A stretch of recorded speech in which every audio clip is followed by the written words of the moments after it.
Going to call to order the Finance Committee meeting for November the 3rd, 2025. Before we get started with tonight's business, if you'll stand, we have our invocation by Trustee Melanie Crawford, followed by the flag salute.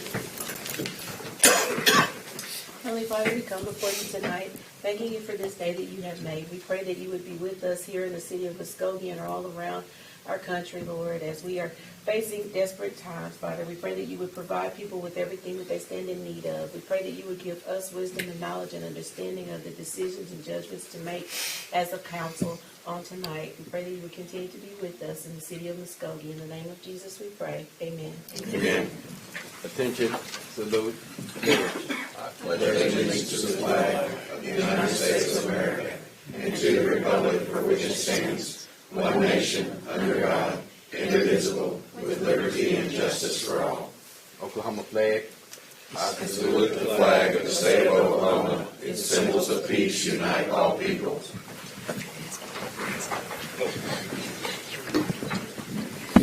Finance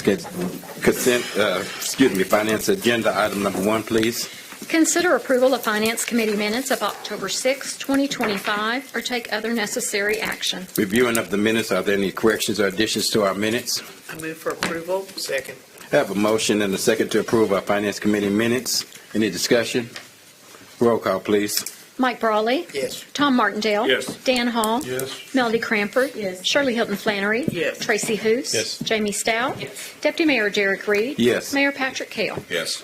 Item number 1 passes. Item number 2, please. Consider approval of claims for all city departments September 27, 2025 through October 24, 2025, or take other necessary action. Do we have a report from the Purchasing Committee? Yes, the purchasing committee did meet this afternoon, and we approved the claims. I move for approval. Second. We have a motion and a second to approve our claims list. Any discussion? Roll call, please. Mike Brawley? Yes. Tom Martindale? Yes. Dan Hall? Yes. Melody Cranford? Yes. Shirley Hilton Flannery? Yes. Tracy Hoos? Yes. Jamie Stout? Yes. Deputy Mayor Derek Reed? Yes. Mayor Patrick Kell? Yes. Item number 2 passes. Item number 3, please. Consider approval of final payment to Spatco Energy Solutions, LLC in the amount of $46,609.48 for the new fuel station, project number 2023006, or take other necessary action. Mr. Reeves? The City of Muskogee Fuel Station has concluded successfully and on budget. The excavation for the underground storage tanks, there were two 20,000-gallon storage tanks of diesel fuel and a gasoline fuel tank. The installation of the underground storage tanks also included the control work, the electronics, and the fuel lines. Subgrade prep for the concrete was successful. There was underground testing done for all underground to make sure that the subgrade met specifications for installation of the concrete. There was a canopy and dispensers installed and the concrete was finished. The fuel station is operational at this time, and we had a big help from Robert Swepston as well. So it was successful. Staff does recommend approval, and I'd be happy to answer any questions. How thick was that concrete that you were pouring? 6 inches, Okay, thank you. 4,000 PSI. Thank you. So what do we do with the fueling stations over on Cherokee? It's still operational at this time. There will be, there are plans to take the tanks out and disassemble the whole system there. Do you have anything to add to that, Robert? No, that's entirely correct. Public Works plans on using that area for parking. All right. We remove all of that. All right. Any questions? I move for approval. Second. Second. Have a motion and a second to approve agenda item number 3. Roll call, please. Mike Brawley? Yes. Tom Martindale? Yes. Dan Hall? Yes. Melody Cranford? Yes. Shirley Hilton Flannery? Yes. Tracy Hoos? Yes. Jamie Stout? Yes. Deputy Mayor Derek Reed? Yes. Mayor Patrick Kell? Yes. Item number 3 passes. Item number 4, please. Consider approval of final payment to Ellsworth Pavement Maintenance in the amount of $5,851.54 for the Hatbox VA parking lot improvements, project number 2025009, or take other necessary action. Mr. Reeves? The improvements included 236,000 square feet of parking area. The improvements were done in a 5-stage installation. The first stage was the entrance to the park. Second and third stages were for the center of the park. And the fifth stage was the south end of the parking lot. The spaces were striped with traffic grade acrylic paint. We filled in all the cracks in the parking lot, and it was inspected by the VA as well as the city. And everybody approved the installation. Staff does recommend approval. Any questions? I move for approval. Second. Have a motion and a second to approve agenda item number 4. Roll call, please. Mike Brawley. Yes. Tom Martindale. Yes. Dan Hall. Yes. Melody Cranford. Yes. Shirley Hilton Flannery. Yes. Tracy Hous. Yes. Jamie Stout. Yes. Deputy Mayor Derek Reed. Yes. Mayor Patrick Hale. Yes. Item number 4 passes. Item number 5, please. Consider approval of the lowest and best bid in the amount of $203,167.39 from Cunningham Construction for the Grandview Park restrooms, project number 2025008, or take other necessary action. Mr. Reeves? The park restrooms will be poured on a slab on grade, and the building will be a cinder block construction and a standing seam roof. Restrooms will meet ADA compliance, men's and women's, with drinking fountains from the exterior of the building. The restroom will have hot and cold running water and a hot water tank and the heater in the utility room. Power will come from a power pole adjacent to the building. The water service will be 135 feet from the building. The sanitary sewer will be 165 feet from the building. Staff does recommend approval. Any questions? Move for approval. Second it. Have a motion and a second to approve item number 5. Roll call, please. Mike Brawley. Yes. Tom Martindale. Yes. Dan Hall. Yes. Melody Cranford. Yes. Shirley Hilton Flannery. Yes. Tracy Hous. Yes. Jamie Stout. Yes. Deputy Mayor Derek Reed. Yes. Mayor Patrick Hale. Yes. Item number 5 passes. Item number 6, please. Consider approval of the lowest and best bid to include alternate 2 in the amount of $1,546,123.95 from Cook Consulting, LLC, for the South Country Club Road Improvements, project number 2025019, as recommended by Holloway, Updike, and Bellin Incorporated, or take other necessary action. Mr. Reeves? The length of the project will be approximately 2,500 linear feet long from Chandler Road to Monte Place. The roadway will be constructed out of concrete as we approved alternate number 2. The roadway width will be 40 feet wide to accommodate 3 north and southbound lanes each, and 1 center lane, total of 3 lanes. The roadway will be include water, sewer, stormwater, and gas line improvements. The electrical poles were removed and relocated previously, and there will be a 6-foot sidewalk on the east side of the roadway. Staff does recommend approval. We did go with the concrete all the way. Yes. I'll move for approval. Second. Have a motion and a second to approve this item. Roll call, please. Mike Brawley. Yes. Tom Martindale. Yes. Dan Hall. Yes. Melody Cranford. Yes. Shirley Hilton Flannery. Yes. Tracy Hous. Yes. Jamie Stout. Deputy Mayor Derek Reed. Yes. Mayor Patrick Hale. Yes. Item number 6 passes. Item number 7. Consider approval of final payment to Vance Brothers Incorporated for project number SEZO24/2023026 in the amount of $73,921.04, or take other necessary action. Mr. Regan? Yes, thank you. So this is part of the 2019 capital improvement sales tax. This was part of the Southeast Zone Micro Seal. This project consisted of approximately 15 surface miles of road, along with 1,600 linear feet of crack sealing. So the micro seal goes down on top of streets that are in good, fair to good shape, or that we have leveled up in-house. A couple of neighborhoods I really like to highlight. We did all of Midland Valley. The city went in, leveled it up. We did a micro seal over the top. There was a change order in here as well, a reconciliatory change order.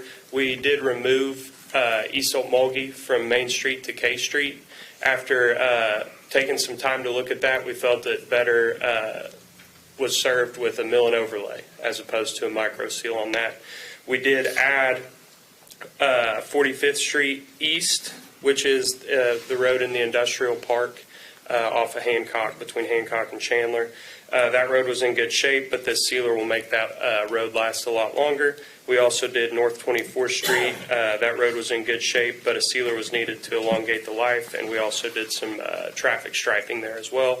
Vance Brothers is a great contractor. They're very professional. They do a good job of notifying beforehand. We're happy with the product that we got, and I'll answer any questions if you have them. Thank you. Any questions?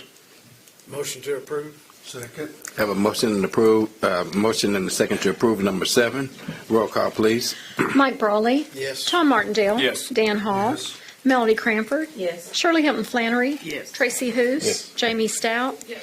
Deputy Mayor Derek Reed. Yes. Mayor Patrick Kell. Yes. Item number 7 passes. Item number 8, please. Consider approval of final payment to Cook Consulting, LLC, in the amount of $109,452.70 for the Haskell Booster Station, project number 2022021, or take other necessary action.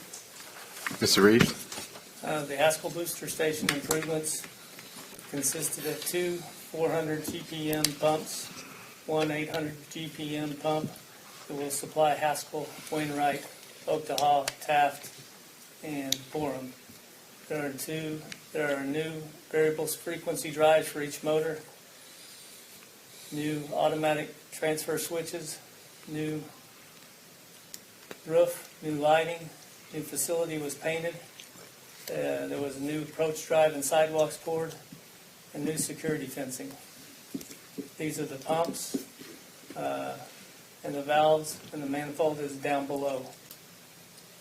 This is a new generator for the project, and the silver box is a new CT cabinet.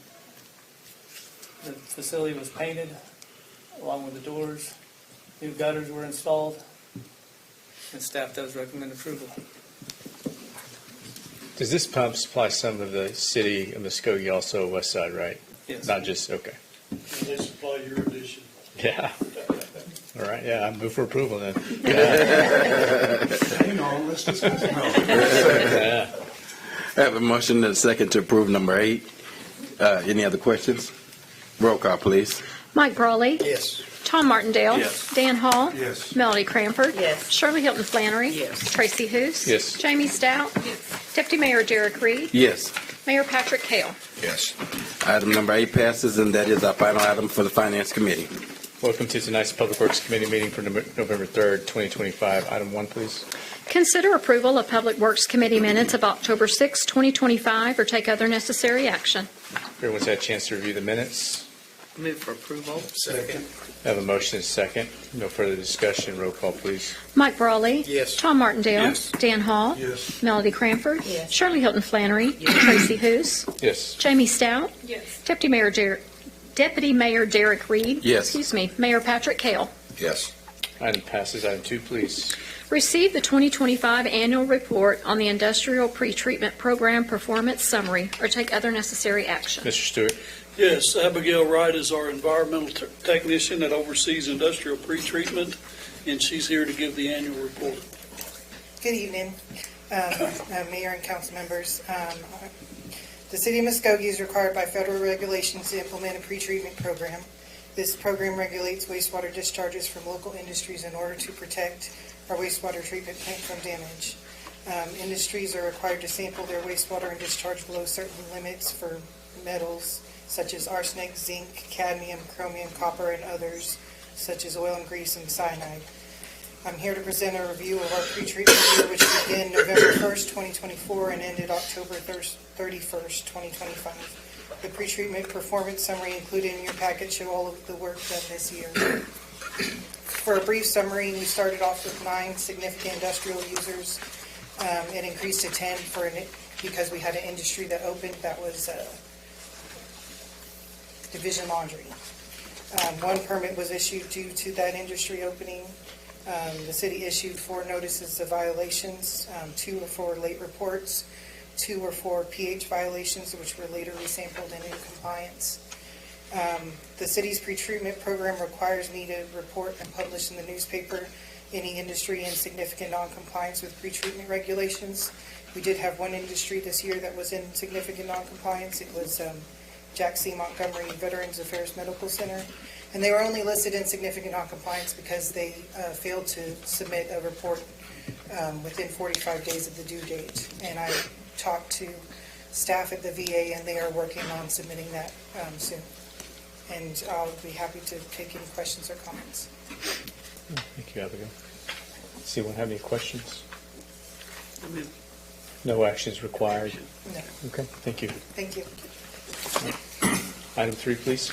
Discuss the operations and maintenance, state of affairs, and partnerships with the city to support youth baseball, softball, and soccer at Love Hatbox Sports Complex and take other necessary action. Brooke? Good evening. I have a quick PowerPoint to go over what we've been working on. We've met with the leagues, soccer, baseball, and softball. So these are our current user groups at Love Hatbox Sports Complex. So we've added cricket this year. So that's we welcomed them and helped them prepare their field. We're also home for Muskogee Public Schools cross country, and then we've also been hosting tournaments and have in-house tournaments that we host, and then also have independent tournament directors that we work with. Recent repairs and updates. So with our meetings, we've discussed needs and had the leagues come to us, specifically baseball and softball, about some items that need to be reviewed and repaired and updated. So we're working on that. This is a list of those items. Field work will continue. We have gotten compliments on our field work, and the sports crew's been doing a great job on fields and keeping the grass and dirt maintained. We have ongoing repairs, so these are items that are still on our to-do list, and then also things that we just are continually working on throughout the seasons. Now, this is the best news. So 2025, we did host tournaments, and those were hosted by our staff and then the leagues, and then we did have an independent tournament director. But for 2026, we have 6 tournament directors that are reaching out to us, and 3 of them are organizations that are looking at calling Hatbox home for their tournaments. So we have over 25 tournament requests for 2026. This is what we've been waiting on. We needed these tournament directors. So some of the Premier Prospects director had come to one of our tournaments and loved Hatbox and gave the staff compliments. And so he's been working with Keith and solidifying some weekends on their schedule. So we're very excited about 2026, and we will be busy if all these tournaments make. So we do have some immediate repairs that will need funding. So we'll need to look at our current budget and then potential for mid-year funding for the items that I would say would be immediate upgrades. And then I also included a list of future improvements. So that those are a little bit higher ticket items that we would like to see over the next few years. I'm happy to answer any questions. Dr. Hughes? Yes. I just received where the league, the associations The Youth Baseball got Association. confused that they thought the meeting was next Monday, so that they wasn't aware that the meeting was tonight. So if we could, I don't know if we want to table this until, so they can come and talk. They were planning to be present next week. I don't think we need any action, but we could always put this back on the agenda again to do it. Yeah. Anyway. So if we could put that on the next city count, you want the next city council? Okay. Thank you. All right. Any questions? Thank you. No, thank you very much. Good job. Great. All right, we do have one person signed up to speak today. Miss Melody Cranford, you will have 3 minutes. Okay, thank you.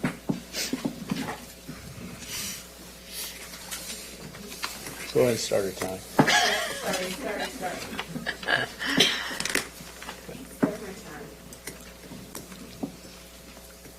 Good evening. All right, so I'm standing to read this announcement. The Christian Ministers Union Feeding the Community to Give Hope. HOPE stands for Helping Other People Endure. This week, from 6 to 7, Monday through Friday, at Old Agency Baptist Church, our churches will be feeding the entire community. Any person that wants to come, as many members in your family that you have, come out and eat. On Saturday, we'll be doing it again from 2 to 3, and we will do this and continue to do this until family members have their SNAP benefits, because we know that we serve a community that is struck by poverty, and we want to make sure that as a community, as a church community, people have hope, and they know that God has not forgotten about them, even though it may look like it. So I want to stand tonight to invite the whole city of Muskogee to not only come out and eat with us, to fellowship with us, but if you would like to help, to assist in any way, we'll do this, like I said, continuously. So if you would like to volunteer tonight, after I leave here, I'm going over to serve food and just smile, right?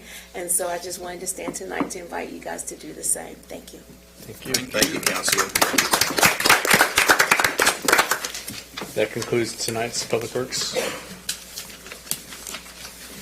We will now call to order the special agenda, Muskogee City Council, November 3rd, 2025.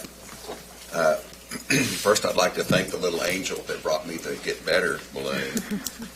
And I'd like to thank Councilor Jamie Stout for asking me to do a presentation at Hilldale, and she had me up in the stands for 3 hours, and I was half naked, so I caught my cold. That was a nice tribute that we did for the band out Yes, there. they were all very great. Yeah, they won a lot of state awards. Great band. Okay. Roll call, please. Mayor Patrick Hale. Here. Deputy Mayor Derek Reed. Here. Jamie Stout. Here. Tracy Hoos. Here. Shirley Hilton Flannery. Here. Melody Cranford. Here. Dan Hall. Here. Tom Martindale. Here. Mike Brawley. Here. Item number 1. Receive presentation from Michelle Keeling, St. Francis Muskogee, regarding status and update of the construction and overall project occurring at the hospital, and take other necessary action. Yes, thank you. Hi. Michelle Keeling's going to make a presentation. Now, I don't know if any of you guys have noticed, but my gosh, it seems like this annexation to the hospital just came up overnight. Beautiful, beautiful facility, and we're excited about the extra rooms, and we're certainly happy and appreciative of Michelle Keeling being in charge of St. Francis Muskogee. So thank you for your work, and thank you for your presentation. You're welcome. I hope you say that at the end also, but I think it's all good. Thank you all for taking the time to give us an opportunity to give you an update. I want to introduce our senior leadership team at Muskogee, because without them, nothing really happens. I'll start with Dr. Samir Patel. He's our Chief Medical Officer. So Dr. Patel is an internal medicine physician, and he oversees the clinical and quality care that we provide. And then next is Kim Walton. I'm sure she's not a stranger to the majority of you. Kim is a RN, and her title is Executive Director of Patient Care Services, but she's our Chief Nursing Officer and really has led a lot of the nursing recruitment and a lot of the care that we've been able to provide. And then on the end, last but not least, is Trey Beaumere. He's our Executive Director of Operations, or essentially our Chief Operating Officer, and he's been the lead for the construction project. And I know he knows the Public Works, Mike, and all of their team very well. So if I'm not able to answer your questions, then they certainly should be. So I'm sure the Muskogee Hospital is just not a stranger to any of you. We do lay claim to the very first hospital in the state of Oklahoma back in 1893, even before Oklahoma became a state. Fast forward to the early 1920s, the hospital was managed as a department of the city of Muskogee. So people like you in leadership roles and executives were tasked with running the hospital. And then in 1958, the citizens of Muskogee passed an issuance bond of about $1.4 million to construct a new hospital on Rockefeller Drive, where we are today. In 1990, it expanded and became the Muskogee Regional Medical Center and operated for years as really the hub of healthcare in this part of the state. In 2007, the hospital became managed by an out-of-state for-profit entity up until 2017.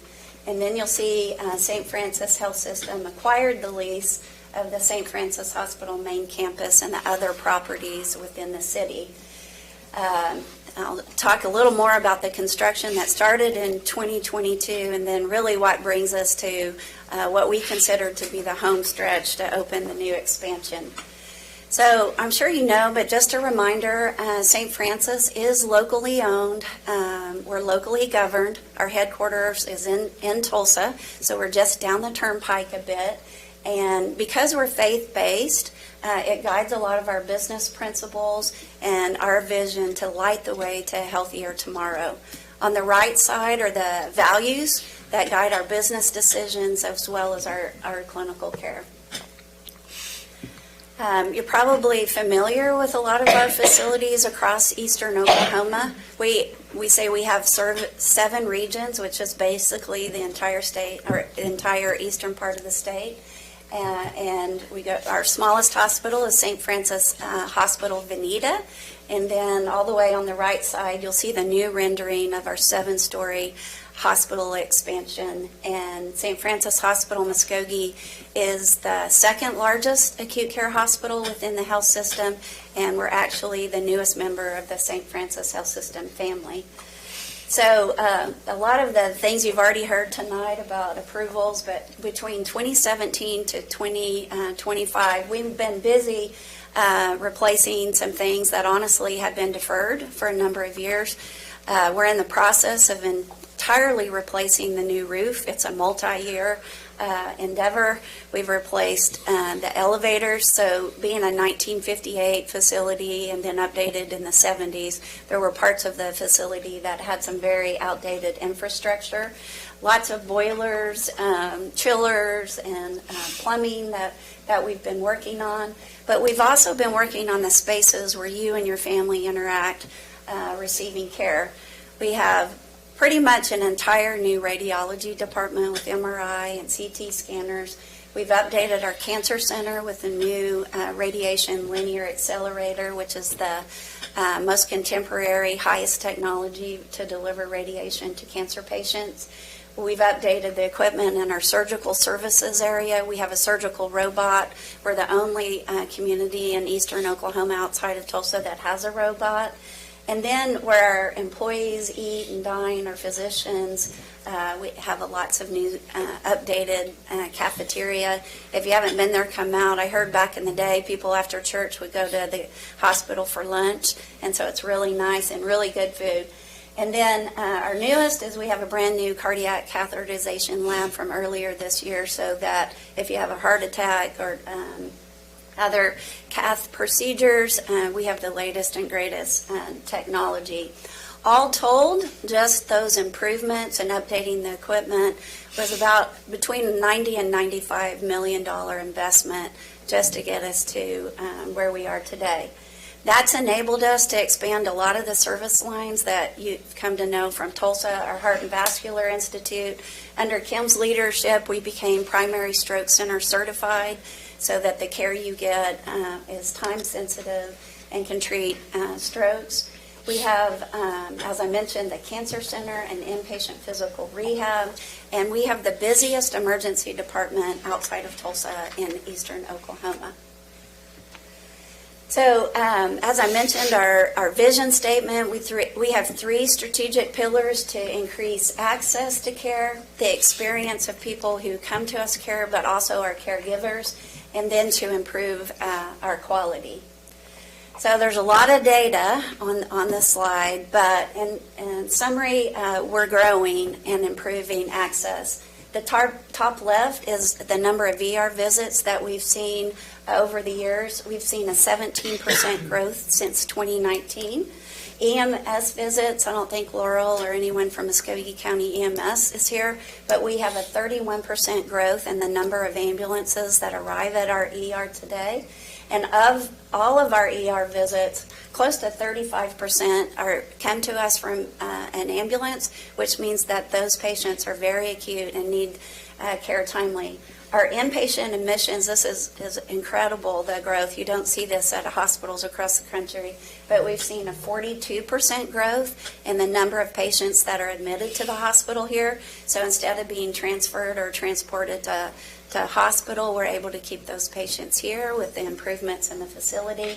And then the outpatient visits, this is our laboratory, radiology, if you need an x-ray or you need a laboratory test, our oncology program, we've almost doubled, so a 94% increase in outpatient visits since the first year that we assumed the hospital.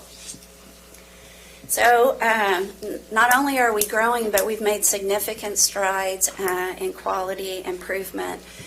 Moving from a 2-star hospital, historically, that was the highest number of stars the hospital here had received. We're now a 4-star hospital, and very proud of that. We've done that for 3 years in a row.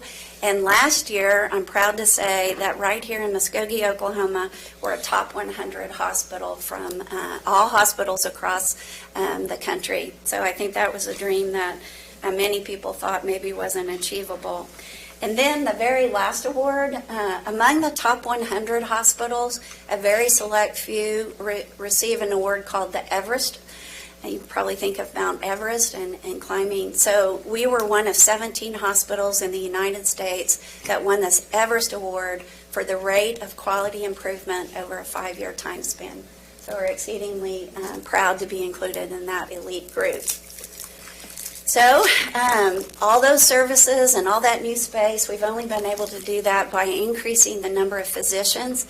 So just since 2021, we've recruited 38 physicians to work at St. Francis Hospital and the Warren Clinic. And next year in 2026 and also in 2027, we already have 5 physicians that will be starting, a new GI physician, a new OB, a female OB physician, family medicine, and hospitalists. So the expanded access is just some of the 38 physicians that we've been able to support the recruitment here. And then we're still looking, so we still have a ways to go for some cardiology positions, oncologists, hospitalists, and primary care. So that's kind of a task that never ends. We're constantly recruiting. Here's just a couple of faces. In the middle is a new interventional cardiologist, Dr. Agosti. He just started. He has an interesting background. He's from Mayo Clinic. He also specializes in adult congenital. He's the only physician in the state that specializes in that. So he practices in Muskogee 4 days a week and 1 day a week in Tulsa for adult congenital heart defects. In the upper left is Dr. Laney. He moved and lives just up the road a bit, and he's our physical medicine rehab physician. And then on the right, a new critical care physician. So for the first time in the history of St. Francis Muskogee, we have 2 intensivists that work 12-hour shifts every day in the hospital. And then we have a new podiatrist, and then Dr. Thomas, I think he just started this week or last week, so a brand new family medicine doctor that's just out of training. So we're also really proud to be a provider, but also an employer. We now have officially eclipsed Georgia Pacific, and we are the largest employer in Muskogee. We have over 1,200 head count of individuals and positions. Our annual payroll exceeds $100 million, and also a training site, and committed to growing our talent right here in Muskogee. So in the bottom left, in 2017, when we acquired, the head count at the hospital was 559. If you take into account the hospital and the Warren clinics in this area, the number of positions is 1,700, so over 1,000 position. I'm really proud that our minimum wage has increased by 60% in 2017. The lowest wage in the hospital was $10 an hour, and today it's $16 an hour. So we do partner with every educator in the area, ICTC, Connors. We're very proud to support both Hilldale and Muskogee in their internships and student learnings, and then even Tulsa Community College and OSU, some students from outside of the area are coming here. So lots of benefits, tuition assistance, clinical ladder. Our employee engagement scores this year were in the 70th percentile nationally, and we've been named in Forbes Best Employers for numerous years. So with the new expansion, we're adding 116 new positions that we're recruiting for, and we'll be doing a lot of expanded training over the next few months. Really proud of the work with the Rural Health Network that Kim has led. We collaborate with the Muskogee Health Department, Green Country, Muskogee EMS, a long list of providers to not duplicate services, but help our citizens navigate the myriad of complexities in healthcare. I'm not going to read all this to you, but our Muskogee County community health needs with that group identified 3 strategies to improve access to care, food insecurity, that we heard about earlier, and to help improve transportation. So a lot of people in the rural areas, and even really here in Muskogee, have difficulty getting a ride to the doctor or ride home from the hospital. So we're collaborating to improve transportation. Won't go through this whole list, but community philanthropy, being a nonprofit and faith-based organization, we've partnered with Muskogee City Parks and Rec to really focus on wellness. So we're the presenting sponsor for the Azalea Festival, but a lot of other nonprofit agencies, Kelly B. Todd, Fostering Hope, other agencies that share our mission. We have St. Francis Serves Day coming up on December 6th this year to help with food distribution. We've won some United Way awards. And then just a couple of weeks ago, we had our first community tailgate. It rained, but we moved inside, and I would say we had 350 to 400 patients or families and citizens come out for that event. So I have a copy of this if you'd like, but also a link. In fiscal year 2024, our community philanthropy, our charity care, our uncompensated care for patients that aren't able to pay anything, and then medication assistance equated to $14.9 million just in our area. So, you mentioned it seems like it's gone fast, Mayor Cahill. So we broke ground on December 3rd, 2022, and really record speed, design, the architecture, the building. We expect our first patient on December 15th and open our front lobby. So we'll be completing some landscaping and that type of thing up until April. But we have 32 days till ribbon cutting. So we'll have event on December 5th to invite the community for a ribbon cutting. We're going to have some open houses the first week of December 8th to give the community some tour. So someone asked about pink. You can see the pink blade. You don't see it as well right now, but it will be lit. And we have 158 new inpatient rooms in this expansion, about 290,000 square feet, if I remember correctly. Our critical care capacity will expand greatly. Our ICU and progressive care unit both are expanding. We'll have a total of critical care beds of 62 beds, and that compares to about 44 today, so a lot of expansion there. It's easier to get into the hospital. We're going to have a ground level lobby. You don't have to walk up the hill any longer. People called it the cardiac hill because it was so difficult to navigate, and that's gone. And on the bottom, you see the beautiful new lobby, lots of natural light. At the front, we'll have a new chapel that I'll be really excited for you to see the stained glass, because it is the renderings and the design was to speak tribute to the three rivers in our community here. So this is a picture of one of the ICU rooms. I don't know if you've been in one lately, but the ones right now are very small. So they're almost 50% larger. At the back, you'll see a sofa, and that sofa pulls out, and you can sleep there. There's a dedicated family room with chargers, and so when you visit someone in the family that's a patient, there's a lot more space. Our surgery testing and admitting area is considerably larger.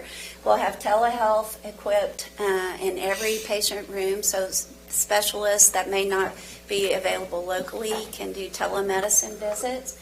And physicians and nursing, the workspace that they have is gigantic compared to how it is now. So as I mentioned, 116 new hospital jobs. The total investment has for the construction has been $280 million. And we also have about 150,000 square feet for future growth. So this will take us well beyond the next 50 years. I believe, and it might be hard to see, this is looking to the west, and you can see the sun kind of rising up. And at the base of the new tower, you can see a number of construction workers. So at any given time, probably had upwards of 300 to 400 construction workers in the building. If you walk through there today, it's just a beehive of activity. And so the Tulsa Regional Chamber developed a regional economic report. St. Francis worked with the Tulsa Regional Chamber to look at expansion projects at South, at our Laureate facility, and also in Muskogee County. And this is the product that you have the full report, but just a couple of highlights. The construction has supported almost 3,000 jobs with an associated labor income of $130 million. Once we open the new expansion, the annual spending on operations would support $13.9 million in contribution to the GDP and $25.3 million output across the entire region. And then just from a tax revenue, sales tax and income tax, $2.6 million in local, state, and federal tax revenue once the hospital opens. So none of this would have been possible without the City Council over the years, the Muskogee Medical Authority, really the entire community. A special thanks to Mike and the Public Works Department, the Parks and Recreation Department, the Muskogee Police Department, the Muskogee Fire Department, as well as the Muskogee County EMS. So we have a special toast. Before the grand opening in the ribbon cutting, we want to invite you and other civic leaders to kind of a private sneak peek on November 20th. And we will be doing Hardhat tours. We expect that week we'll be wrapping up our final certificate of occupancy requirements. So we'll share some information, have some talks, and hopefully really good food, and give you a private tour before we start allowing other groups to come in. So this is the rendering, so you can see the hospital expansion on the right. In the middle is the new concourse that connects really the new expansion to the older parts of the hospital that will remain opening. And I think it's a perfect description of our lighting a way to a healthier tomorrow. And this really speaks to our values, because healthcare, it is a business, it is an economic driver for communities, but at the end of the day, it's about how we take care of our friends and neighbors and the compassion that we show each other. So thank you for helping make that possible.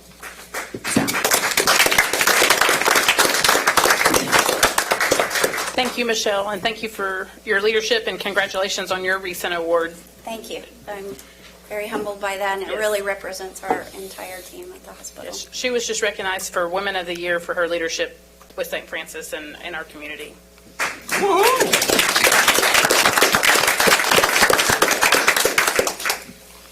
Any other questions? Any questions? Thank you. No? Thank you. All excited. Yes, we're very excited. Please come. You should have already gotten an email, but you'll also be getting a hard copy invitation as well. Great job, everyone. Great job. We're real excited to see.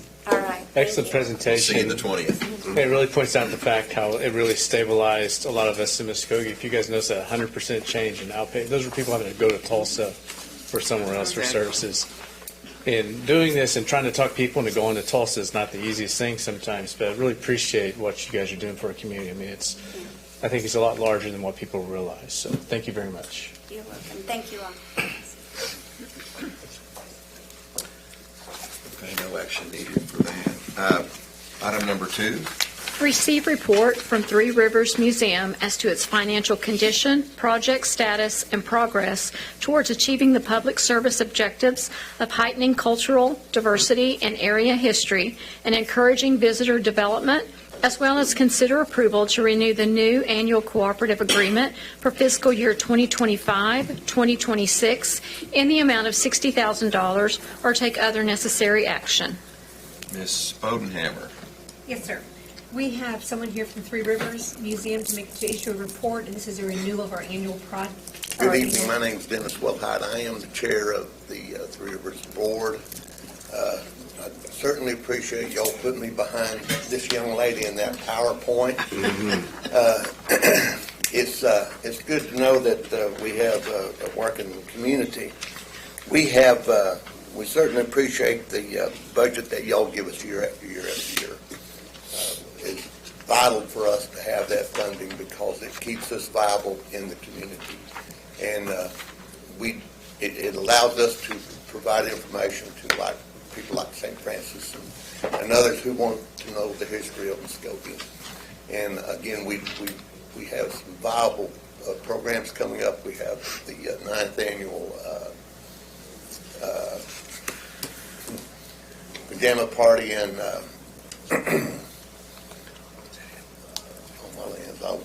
I've lost my train of thought. Polar Express. Anyway, we have that, and then we had just had a Living History Museum thing with conjunction with the Renaissance Fair.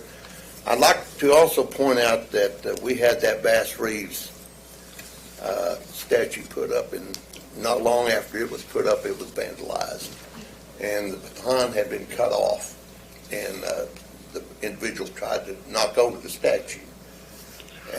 Muskogee Police Department came in, reviewed the tape that we had, and they made the apprehension of the person that was responsible. Wow. And we really want to thank the Muskogee Police Department for following up with that and helping us with that.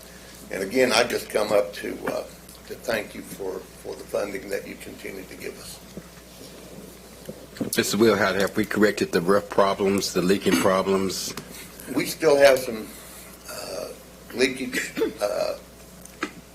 Derek, mostly in the office. The city has made some real strides on getting that roof corrected. The issue is still that we have a container full of artifacts that we probably need to be getting out as fast as possible so we can continue to serve the public, because a lot of the artifacts that are in that shipping container we use daily. And so, like I said, the city really has responded to that need, but we still do have some leaks and things that need to be continued to look at. We need to get that solved. Yeah. I can ASAP. I can speak to that in a little more detail. So we've contracted with Terracon to do an envelope evaluation of the building. While we believe that there may still be leakage in the roof, we think there may be coming from other areas. Unfortunately, Jeff Reeves has already left. He could speak to this a little bit more detail, but they will be here, I believe, on Wednesday the 12th. For a couple of days to do an evaluation of the they call it the envelope, so the total building. So they'll look at possible cracks in parapet walls, things like that, and give us an evaluation of is it the roof? If it is the roof, then we still have legal recourse that we could look at with the contractors. But we think it may be more than just the roof that's leaking. Okay. I think you're doing a great job. We're heading in a great direction. I don't know if you've heard rumor of the new river boats coming into Muskogee from, what is it, from Memphis? Yes. Yeah. Back and forth. Anyway, that's going to be a great opportunity for tourism, though. We'd be running buses straight over to the museum and what have you. It's going to get to be a big deal. Sure. Well, it's the museum that provides that, like I said, that continuity to the community, and for us to really convey that, we've talked as a board about getting more and more young people involved in the museum, and it's not only in the museum but in volunteer efforts. The thing that we've lost is that there's a generational disconnect with museums, and really it's all because it's online. I mean, so many things you can YouTube, but there's nothing like going into an actual museum and seeing the artifacts and having it told to you. And so we're going to, the board, we're discussing ways of getting more and more young people to get involved with that, either through board or through some other method that we don't lose that generational thing. And, even we want them to convey to their parents and grandparents, this is what we see, this is what we want you to be involved in. But yeah, we'll take that gunboat thing, Mr. Mayor, and we'll discuss it at our next board meeting. I'm excited to see the direction you guys are heading. And if there's anything I can do personally to be helpful to you guys, please let me know. Well, you've been a big help with the Ernest Evers bus that we now have in front of the museum, which is another thing too that I don't think people realize, that Commander Evans was from Muskogee, and without his sacrifice, which led him to getting the Congressional Medal of Honor, that MacArthur probably wouldn't have landed in the Philippines. And with his Medal of Honor, Muskogee has the distinction behind one other city as having the most Congressional Medal of Honor winners from it. We've got 3, and we are right behind another city, I think in Colorado, that has 4. So that's another big distinction we have, but you helped us with that too. It's a huge one. Yeah, we're going to try to help with the Bass B. Reeves Memorial as well, kind of. So we'll do all we can do. Well, thank you. Great place. Thank you, for your appreciate presentation.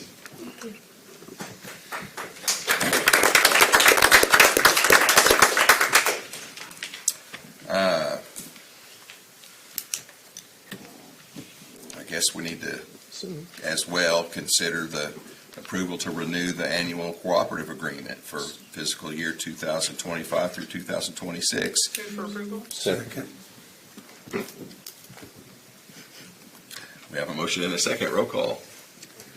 Mike Brawley. Yes. Tom Martindale. Yes. Dan Hall. Yes. Melody Cranford. Yes. Shirley Hilton Flannery. Yes. Tracy Hous. Yes. Jamie Stout. Yes. Deputy Mayor Derek Reed. Yes. Mayor Patrick Kale. Yes, item passes.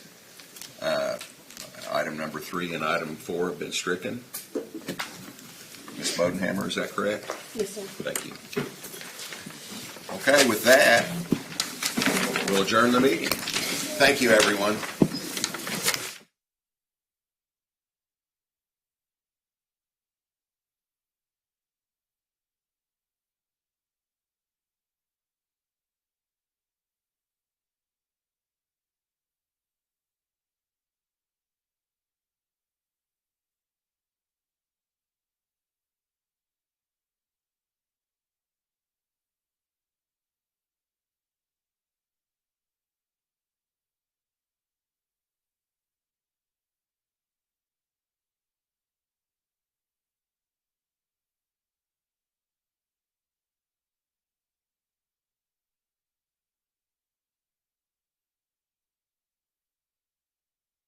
Today we celebrate a special moment. For years, this street has been known in our hearts as Rougher Road, the road that leads to Muskogee High School and carries with it the pride of generations.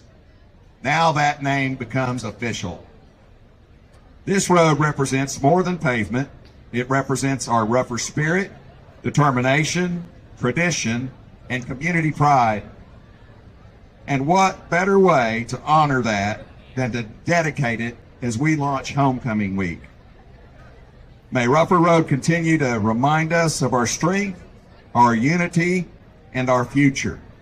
Go Roughers!